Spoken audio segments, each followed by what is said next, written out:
नमस्कार दोस्तों, मैं मनीष कुमार कैन एजुकेशन में आप सभी का स्वागत करता हूं। हम शुरुआत कर रहे हैं एनटीपीसी एग्ज़ाम्स को लेकर एक टेस्ट सीरीज जिसमें होंगे 5000 क्वेश्चन साइंस के जो एनटीपीसी के पिछले वर्षों में ली गई क्वेश्चन पेपर से हैं। तो मोस्ट इम्पोर्टेंट हम 5000 क्वेश्चनों को कवर करेंगे, पर जो पहली वीडियो है इसमें हम साधारण क्वेश्चनों को लेके आए हैं आपके सामने। तो वीडियो को शुरू करते हैं। चलिए देखते हैं पहला क्वेश्चन, विद्युत आवेश की इकाई क्या है। क्या है विद्युत आवेश की इकाई? तो इसमें हम देखते हैं 4 ऑप्शंस में से कूलाम, ओम्स, एम्पियर, वोल्ट। क्या है इसका राइट आंसर? कूलाम इसका राइट आंसर है। ए विद्युत आवेश की इकाई कूलाम है। नेक्स्ट क्वेश्चन पे चलते हैं। क्वेश्चन नंबर सेकंड, प्राकृतिक गैस का प्रमुख घटक क्या है। यानी प्राकृतिक गैस होती है उसका प्रमुख घटक क्या है? Ethane, methane, propane, butane. इसका राइट आंसर है बी मीथेन होती है, CH4, जिसे प्राकृतिक गैस का प्रमुख घटक होती है और जिसे गोबर गैस भी कहते हैं। क्वेश्चन नंबर थर्ड, किसी प्रक्रिया में ठोस सीधे गैस बदल जाता है उसे क्या कहते हैं। आपके सामने 4 ऑप्शन है। ऊर्ध्वपातन कहते हैं, वाष्पीकरण कहते हैं, सदन कहते हैं या पिघलना कहते हैं। इसका राइट आंसर ए, जिसने आपने देखा होगा कपूर होता है। कपूर सीधे क्या होता है? सॉलिड होता है। सॉलिड से सीधे किस में बदलता है? गैस में कन्वर्ट हो जाता है। इस प्रक्रिया को ऊर्ध्वपातन कहते हैं। क्वेश्चन नंबर 4, कौन सा विटामिन रक्त का थक्का बनाने में आवश्यक होता है, यानी कि ब्लड को जमाने में आवश्यक होता है। बायोलॉजी का क्वेश्चन है। आपके सामने 4 क्वेश्चन ऑप्शन है, A, B, C, D। तो कौन सा इसका राइट आंसर है? सी है इसका राइट आंसर। विटामिन के द्वारा ब्लड में थक्का बनने का काम करता है, यानी कि जल्दी से जम जाने का काम करता है। जल का रासायनिक सूत्र क्वेश्चन नंबर 5, राइट आंसर आपका कौन सा है इसमें से? आपके सामने 4। इसका राइट आंसर है H2O, जो जल का फॉर्मूला है। H2O2 है हाइड्रोपायरोक्साइड कहते हैं जिसे। CO2 को कह रहे हैं कार्बन डाइऑक्साइड, O2 को कहते हैं ऑक्सीजन कहते हैं। आगे चलते हैं। क्वेश्चन नंबर 6 को देखते हैं। पेनिसिलिन की खोज किसने की थी? पेनिसिलिन होती है जिसकी खोज किसने की थी? इसके सामने आपके सामने 4 ऑप्शन हैं। Alexander Fleming, Albert Einstein, Isaac Newton, Louis Pasteur. इसका राइट आंसर है अलेक्जेंडर फ्लेमिंग द्वारा पेनिसिलिन की खोज की गई थी। नेक्स्ट क्वेश्चन पर चलते हैं। क्वेश्चन नंबर 7, मानव मस्तिष्क का कौन सा भाग स्वैच्छिक क्रियाओं को नियंत्रित करता है, यानी ऐसी क्रियाएं जो ऑटोमेटिक होती हैं। आपके सामने 4 ऑप्शन है, A, B, C, D। तो इसका राइट आंसर है बी है इसका राइट आंसर। सेरेब्रेलम है इसका राइट आंसर। आगे चलते हैं। क्वेश्चन नंबर 8, किस में प्रकाश संश्लेषण की प्रक्रिया होती है? किस में होती है प्रकाश संश्लेषण की प्रक्रिया? जड़ में, फूल में, पत्तियां, तने में। इसका राइट आंसर है पत्तियों के द्वारा प्रकाश संश्लेषण की प्रक्रिया होती है। क्वेश्चन नंबर 9 में है, पोटेशियम का रासायनिक प्रतीक कौन सा है जिसे इंडिकेट करते हैं रसायन विज्ञान में? उसका PKPOPT। इसका राइट आंसर पोटेशियम का होता है। पोटेशियम का रासायनिक प्रतीक K होता है और इसका एटॉमिक नंबर 19 होता है। कितना होता है? 19 होता है। क्वेश्चन नंबर 10 को देखते हैं। शुद्ध पानी का pH क्या होता है? क्या होता है इसका pH पानी का शुद्ध का? आपके सामने 4 ऑप्शन है, 0, 7, 14, 4। इसका राइट आंसर है V, पानी का शुद्ध pH होता है 7 होता है, जिसे डिस्टिल वाटर भी कह सकते हैं। क्वेश्चन नंबर 11, आवृत्ति की इकाई क्या होती है? आवृत्ति की इकाई क्या होती है? बहुत ही इंपॉर्टेंट क्वेश्चन है। Newton, hertz, joule, what. इसका राइट आंसर है वी, हर्ट्ज होती है आवृत्ति की इकाई। क्वेश्चन नंबर 12 पे चलते हैं। क्वेश्चन नंबर 12, निम्नलिखित में से कौन सी एक ग्रीन हाउस गैस नहीं है? कौन सी ग्रीन हाउस गैस नहीं है? Methane, carbon dioxide, oxygen, nitrous oxide. कौन सी ग्रीन हाउस गैस नहीं है? इसका राइट आंसर होगा आपका सी मतलब ऑक्सीजन आपकी ग्रीन हाउस गैस नहीं है। हंसने वाली गैस किसे कहते हैं? हंसने वाली गैस किसे कहते हैं? क्वेश्चन नंबर 13, आपके सामने 4 ऑप्शन हैं, A, B, C, D। Carbon dioxide, nitrogen, nitrous oxide, oxygen. इसका राइट आंसर है nitrous oxide, N2O। Nitrous oxide को कहते हैं हंसने लाफिंग गैस कहते हैं। नाइट्रोजन को N2 कहते हैं जो वायुमंडल में सबसे अधिक पाई जाती है। कार्बन डाइऑक्साइड जिसे CO2 कहते हैं, और आपका ऑक्सीजन जिसे O2 कहते हैं। क्वेश्चन नंबर 14, पृथ्वी की पपड़ी में सबसे अधिक मात्रा में पाए जाने वाला तत्व कौन सा है? पपड़ी का मतलब है उसकी परत में पाए जाने वाला सबसे अधिक मात्रा वाला तत्व कौन सा है, एलिमेंट कौन सा है? तो आपके सामने 4 ऑप्शंस दे रखे हैं, सिलिकॉन, लोहा, ऑक्सीजन, एल्यूमिनियम। आपका राइट आंसर है ऑक्सीजन सबसे अधिक मात्रा में पाए जाने वाला तत्व है पृथ्वी की परत पर। क्वेश्चन नंबर 15 को देखते हैं, पृथ्वी के वायुमंडल में सबसे अधिक मात्रा में कौन सी गैस होती है? आपके सामने 4 ऑप्शन है, oxygen, nitrogen, carbon dioxide, argon. Right answer कौन सा है इसका? नाइट्रोजन। नाइट्रोजन पृथ्वी के वायुमंडल में 78% अब पाई जाती है। ऑक्सीजन जिसे O2 कहते हैं, और जो 22% की समथिंग पाई जाती है पृथ्वी पर। कार्बन डाइऑक्साइड जिसे CO2 कहते हैं, और आर्गन AR से उसे दिखाते हैं। क्वेश्चन नंबर 16, सल्फ्यूरिक एसिड का रासायनिक सूत्र क्या है? सल्फ्यूरिक एसिड जो तेजाब होता है, जिसका रासायनिक सूत्र क्या है? HCl होता है, H2SO4 होता है, NHO3 होता है, H2CO3 होता है। तो आपको बताना कौन सा राइट आंसर है। इसका राइट आंसर है H2SO4 होता है सल्फ्यूरिक एसिड का रासायनिक सूत्र। अच्छा, आपको ये बताने हैं मुझे कि आपके कितने क्वेश्चन राइट हो रहे हैं इसमें। क्वेश्चन नंबर 17, प्रकाश की गति लगभग कितनी होती है? हमें बात करनी है प्रकाश की गति क्या कितनी होती है। तो हम देखते हैं आपके 4 ऑप्शंस में ABCD। राइट आंसर इसका कौन सा? 3 × 10⁸ मीटर पर सेकंड होती है प्रकाश की गति। चलिए नेक्स्ट क्वेश्चन पर चलते हैं, याद रखना है आपको। हाँ, क्वेश्चन नंबर 18 पे चलते हैं। सापेक्षता का सिद्धांत किसने दिया था? सापेक्षता का सिद्धांत किसने दिया था? क्वेश्चन नंबर 18 आपके सामने 4 ऑप्शंस हैं। सापेक्षता के सिद्धांत के लिए न्यूटन, गैलीलियो, आइंस्टीन, बोहर। इसका राइट आंसर है आपका आइंस्टीन। आइंस्टीन ने दिया था सापेक्षता का सिद्धांत। क्वेश्चन नंबर 19, मायोपिया को ठीक करने के लिए किस प्रकार के लेंस का प्रयोग किया जाता है? आपके सामने 4 ऑप्शंस है ABCD। इसमें से राइट आंसर आपका अवतल लेंस होता है, जिसे मायोपिया को ठीक करने के लिए प्रयोग किया जाता है। देखो, इसकी लेंस के बारे में देखते हैं। आपका जो उत्तल लेंस होता है और जिसका उभार की तरफ होता है, यानी कि जो लेंस होता है वो उभार होता है उसके अंदर, जबकि अवतल लेंस होता है जिसके अंदर क्या होता है, गड्ढा सा होता है थोड़ा अंदर की तरफ। इस तरह से उसका जो होता है आपका अवतल लेंस, जो कि मायोपिया को ठीक करने में प्रयोग होता है। आगे चलते क्वेश्चन नंबर 20 को देखते हैं। पृथ्वी पर सबसे कठोर प्राकृतिक पदार्थ कौन सा है? आपके सामने 4 ऑप्शन है, सोना, लोहा, हीरा, क्वार्ट्ज। इसका राइट आंसर है हीरा। जो होता है डायमंड होता है पृथ्वी का सबसे कठोर पदार्थ। क्वेश्चन नंबर 22, रेडियोधर्मिता के गुण का अध्ययन किसने किया? आपके सामने 4 ऑप्शन है ABCD। इसका राइट आंसर है A, Marie Curie. Question number 23 पे चलते। किस प्रक्रिया के दौरान ऑक्सीजन का उपयोग नहीं होता? क्वेश्चन नंबर 23, एल्कोहल किण्वन के दौरान ऑक्सीजन का प्रयोग नहीं होता, कोशिका के श्वसन के दौरान, ज्वलन के दौरान, प्रकाश संश्लेषण के दौरान। इसका राइट आंसर है A, ऑक्सीजन का प्रयोग नहीं होता, एल्कोहल किण्वन के द्वारा, फॉर्मेटेशन के द्वारा नहीं होता। जबकि कोशिकाएं श्वसन लेती हैं तो ऑक्सीजन का यूज़ होता है। जो जलने की प्रक्रिया होती है उसमें भी ऑक्सीजन का प्रयोग होता है, और प्रकाश संश्लेषण में भी ऑक्सीजन का प्रयोग होता है। क्वेश्चन नंबर 24, निम्नलिखित में से कौन सा लोहे का अयस्क है? लोहे का अयस्क कौन सा, उसके बारे में हमें बात करनी है। आपके सामने 4 ऑप्शन है, बॉक्साइट है, हेमेटाइट है, कैल्साइट है, जिप्सम है। इसका राइट आंसर आपका हेमेटाइट है, जिससे जो लोहे का अयस्क होता है, बॉक्साइट एल्यूमिनियम का होता है, Al2 का होता है, कैल्साइट कैल्शियम का होता है। क्वेश्चन नंबर 25, ऊष्मा की मात्रा की माप किससे की जाती है? आपके सामने 4 ऑप्शन है, जूल के द्वारा, वाट के द्वारा, हर्ट्ज के द्वारा, एम्पियर के द्वारा। राइट आंसर है आपका जूल के द्वारा की जाती है ऊष्मा की मात्रा की माप। चलिए आगे चलते हैं। क्वेश्चन नंबर 26, बच्चे में रिकेट्स रोग का कारण किस विटामिन की कमी के कारण होता है? आपके सामने 4 ऑप्शन है, vitamin A, vitamin C, vitamin D, vitamin K। इसका राइट आंसर विटामिन D के द्वारा होता है। रिकेट्स रोग होता है जिससे कैल्शियम की कमी के कारण होता है। जो हमें विटामिन D मिलती है कैल्शियम से, जो सूर्य के प्रकाश से मिलती है। विटामिन C हमें खट्टे फलों से मिलती है, और विटामिन A हमें गाजर से मिलती है। तो आपको एक चीज़ याद रखनी है, वसा में घुलने वाली विटामिन कौन सी होती है?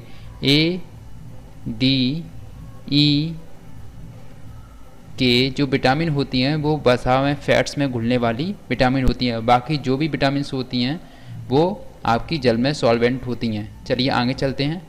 ये क्वेश्चन अक्सर पूछा जाता है विटामिन वाला, इसलिए मैंने बताया आपको स्पेशली। क्वेश्चन नंबर 27, जल का घनत्व अधिकतम किस तापमान पर होता है? डेंसिटी किस तापमान पर सबसे अधिक होती है? तो आपके सामने 4 ऑप्शन है, 0, 4 degree Celsius, 25 degree Celsius, 100 degree Celsius. इसका राइट आंसर है 4 डिग्री सेल्सियस पर जल का घनत्व अधिकतम होता है। आगे चलते हैं। क्वेश्चन नंबर 28 पर देखते हैं, प्रकाश के अपवर्तन का नियम किसने दिया था? आपके सामने 4 ऑप्शन है, न्यूटन ने, श्रेल ने, गैलीलियो ने, हुक ने। इसका राइट आंसर है V, श्रेल ने दिया था प्रकाश के अपवर्तन का नियम। आगे चलते हैं। क्वेश्चन नंबर 29 को देखते हैं। रक्त में हीमोग्लोबिन की कमी से कौन सा रोग होता है? जो ब्लड होता है उसमें हीमोग्लोबिन की कमी से कौन सा रोग होता है? इसका राइट आंसर है एनीमिया होता है। एनीमिया ब्लड में हीमोग्लोबिन की कमी से होने वाला रोग है। आगे चलते हैं, क्वेश्चन नंबर 30 को देखते हैं, 30 को देखते हैं। मानव शरीर में सबसे लंबी हड्डी कौन सी होती है? इसका राइट आंसर है आपके 4 ऑप्शन में से कौन सा है, बताइए मुझे। इसका राइट आंसर है फेमर।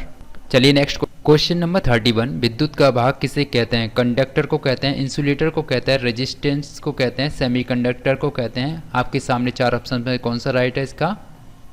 वो होता है आपका कंडक्टर होता है, जो विद्युत का वाहक का कार्य करता है। आगे चलते हैं, क्वेश्चन नंबर 32 को देखते हैं, 32 को देखते हैं। विद्युत मोटर में ऊर्जा का रूपांतरण किस प्रकार होता है? विद्युत से यांत्रिकी में, यांत्रिकी से विद्युत में, रासायनिक से विद्युत में, ऊष्मा से विद्युत में। कौन सा राइट आंसर है इसका? इसका राइट आंसर है ए, विद्युत से यांत्रिक में होता है। क्वेश्चन नंबर 33 पर चलते हैं। आयोडीन की कमी से कौन सा रोग होता है? आयोडीन की कमी से कौन सा रोग होता है? क्वेश्चन नंबर 33, 4 ऑप्शंस दिए हुए हैं। स्कर्वी, गंठमाला, प्लेग्रा, रिकेट्स। रिकेट्स तो हमने बताया था विटामिन डी से होता है, तो इसका राइट आंसर कौन सा है? आयोडीन की कमी से होने वाला रोग गंठमाला, जिससे हम कहते हैं घेंगा रोग, जो आयोडीन की कमी से होता है। आगे चलते हैं। वातावरण में ओजोन परत का कार्य क्या है? जो वातावरण में ओजोन की जो लेयर है उसका कार्य क्या है? आपके सामने 4 ऑप्शन हैं, आपको बताना है। पृथ्वी पर गर्मी पहुंचाना, सौर विकिरण को रोकना, ऑक्सीजन की आपूर्ति करना, जल वाष्प को नियंत्रित करना। मोस्ट इम्पोर्टेंट है, इसका राइट आंसर है सौर विकिरण को रोकना।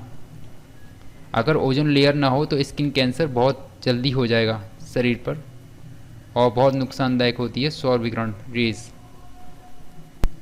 क्वेश्चन नंबर 35 को देखते हैं। पानी में अम्लता का निर्धारण किससे किया जाता है? पानी होता है, उसमें अम्लता का निर्धारण किसके द्वारा किया जाता है? आपके सामने 4 ऑप्शन हैं, उनमें से आपको बताना है राइट कौन सा है। इसका राइट आंसर है सी, लाल लिटमस के द्वारा। लिटमस पेपर होता है, रेड लिटमस के द्वारा अम्लता का निर्धारण किया जाता है पानी में। आगे चलते हैं, क्वेश्चन नंबर 36 को देखते हैं। कौन सा तत्व अम्लों से प्रक्रिया करके हाइड्रोजन गैस उत्पन्न करता है?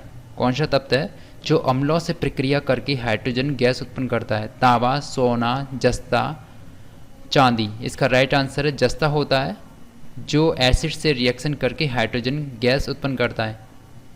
क्वेश्चन नंबर 37 सूर्य की ऊर्जा का मुख्य स्रोत क्या है? आपके सामने 4 ऑप्शन है। परमाणु संलयन, परमाणु विखंडन, रासायनिक अभिक्रिया, रेडियोधर्मी विघटन। इसका राइट आंसर है ए, परमाणु संलयन है सूर्य की ऊर्जा का मुख्य स्रोत। आगे चलते हैं, क्वेश्चन नंबर 38 को देखते हैं, 38 को देखते हैं। पानी का एक अणु कितने परमाणुओं से मिलकर बना होता है? मोस्ट इम्पोर्टेंट, बताइए पानी का एक अणु कितने परमाणुओं से बना होता है? तो आपके सामने 4 ऑप्शन है, 2, 3, 4, 5। इसका राइट आंसर है 3 परमाणुओं से, यहाँ परमाणु से बना होता है। कैसे, देखिए H2O जो होता है उसका फॉर्मूला, तो हाइड्रोजन के 2 हैं और ऑक्सीजन के 1 है, तो मिलकर कितने हो गए? 3 परमाणु से मिलकर बना होता है आपका। क्वेश्चन नंबर 39 वातावरण में नाइट्रोजन का प्रतिशत कितना होता है? जो वातावरण है, एनवायरनमेंट है, उसमें नाइट्रोजन का प्रतिशत कितना है? 21, 78.03%, 92%। इसका राइट आंसर है 78 नाइट्रोजन का प्रतिशत है। आगे चलते हैं। कौन सा रंग सबसे अधिक अपरिवर्तित होता है? लाल, नारंगी, पीला, बैंगनी। कौन सा रंग है जो सबसे कम अपरिवर्तित होता है? इसका राइट आंसर है आपका डी, बैंगनी कलर होता है, वो सबसे कम अपरिवर्तित होता है। आगे चलते हैं। क्वेश्चन नंबर 41 को देखिए। किसी बल्ब का धातु का तार सामान्यतः किस तत्व से बना होता है? किस एलिमेंट्स का बना होता है बल्ब का तार? तो आपके पास ऑप्शंस है सोना, प्लेटिनियम, टंगस्टन, तांबा। इसका राइट आंसर है, सभी को पता होगा, सी, टंगस्टन होता है, जिसका जो बल्ब का तार होता है, फिलामेंट बना होता है, वो सी का बना होता है। आगे चलते हैं। क्वेश्चन नंबर 42 को देखते हैं। आंसू किस ग्रंथि से उत्पन्न होते हैं? आंसू होते हैं किस ग्रंथि से उत्पन्न होते हैं? आपके सामने 4 ऑप्शन है। राइट आंसर आपका कौन सा है? राइट आंसर है सी है आपका राइट आंसर। लैक्रिमल्स के द्वारा आंसू की जो ग्रंथि होती है वहाँ से आंसू उत्पन्न होते हैं। आगे चलते हैं, क्वेश्चन नंबर 43 को देखते हैं। सूर्य का प्रकाश पृथ्वी पे पहुँचने में कितना समय लगाता है? आपके सामने 4 ऑप्शंस हैं, 1, 8, 15, 30 मिनट। इसका राइट आंसर है 8 मिनट लगाता है सूर्य का प्रकाश पृथ्वी पे पहुँचने में। कौन सा एसिड सिरके में पाया जाता है? आपके सामने 4 ऑप्शन है, formic acid, salicylic acid, acetic acid, lactic acid. इसका राइट आंसर है आपका एसिटिक एसिड होता है जो सिरके में पाया जाता है। क्वेश्चन नंबर 45 को देखते हैं। किस अंग में यूरिया बनता है? जो यूरिया होता है बॉडी में किस अंग में बनता है? गुर्दा, यकृत, फेफड़े, हृदय। आपके सामने 4 ऑप्शन है, कौन सा इसका राइट आंसर है? मोस्ट इंपॉर्टेंट क्वेश्चन है ये वाला। इसका राइट आंसर है बी, यकृत, जिसे हम कहते हैं लीवर, जिसमें बनता है आपका यूरिया। क्वेश्चन नंबर 46, कोशिका का पावर हाउस किसे कहा जाता है? नाभिक को, राइबोसोम्स को, माइटोकॉन्ड्रिया को, क्लोरोप्लास्ट को। बहुत ही ज़्यादा इंपॉर्टेंट, सभी को पता होगा वैसे। 46 का आंसर, इसका राइट आंसर है सी, माइटोकॉन्ड्रिया को कोशिका का पावर हाउस कहा जाता है। अभी तक आपने वीडियो चैनल को सब्सक्राइब नहीं किया तो वीडियो को लाइक करें, चैनल को सब्सक्राइब करें, जिससे आपको इस तरह की वीडियो आपको मिलती रहेंगी। चलिए देखते हैं 47, मस्तिष्क की संरचना में सबसे भारी परत को क्या कहते हैं? आपके सामने 4 ऑप्शन हैं, ए, बी, सी, डी। इसका राइट आंसर है सी, सेरेब्रम कॉर्टेक्स को कहते हैं मस्तिष्क संरचना की सबसे भारी परत कहते हैं। क्वेश्चन नंबर 40, बिना ऑक्सीजन के भोजन से ऊर्जा प्राप्त करने की प्रक्रिया को क्या कहते हैं? इसका राइट आंसर आपके सामने 4 ऑप्शंस में से हैं। श्वसन कहते हैं, किरण कहते हैं, प्रकाश संश्लेषण कहते हैं, नाइट्रिफिकेशन कहते हैं। इसका राइट आंसर है वी, किरण कहते हैं, जिसे फॉर्मेटेशन भी कहते हैं। क्वेश्चन नंबर 49 पे आ चुका है। कौन सा तत्व मनुष्य के दांतों और हड्डियों में मुख्य रूप से पाया जाता है? ये सभी को पता होगा। A, B, C, D. Calcium, potassium, phosphorus, sodium. Calcium होता है जो मनुष्य के दांत और हड्डियों में मुख्य रूप से पाया जाता है। उसके बाद पोटेशियम होता है। क्वेश्चन नंबर 50, मनुष्य में किस प्रकार की रक्त कोशिकाएं ऑक्सीजन का परिवहन करती हैं, यानी कि ले जाती हैं? कौन सी कोशिकाएं हैं जो ऑक्सीजन को ले जाती हैं पूरे शरीर में? तो आपके सामने 4 ऑप्शन हैं, ए, बी, सी, डी। इसका राइट आंसर है कौन सा है? रेड, लाल रक्त कोशिकाएं, रेड ब्लड सेल्स होती हैं जो पूरे शरीर में ऑक्सीजन को प्रवाह करने का काम, परिवहन करने का काम करती है। जिस साइंस सीरीज़ की फर्स्ट वीडियो होती है जिसमें हम बेसिक क्वेश्चनों को लेकर आए एनटीपीसी के जो पिछले वर्षों में पूछे गए हैं। अगर आपको वीडियो अच्छी लगी है तो वीडियो को लाइक करें, चैनल को सब्सक्राइब करें, जिससे आपको साइंस के 5000 क्वेश्चनों का क्रम मिल सके, जिससे आपके जो साइंस टॉपिक जो है एनटीपीसी में सबसे मेन जो कंप्लीट हो सकेगा, जिससे आप सब सफलता पा सकोगे एग्ज़ाम्स में। तो वीडियो को लाइक करें, चैनल को सब्सक्राइब करें। थैंक यू फॉर वॉचिंग, धन्यवाद।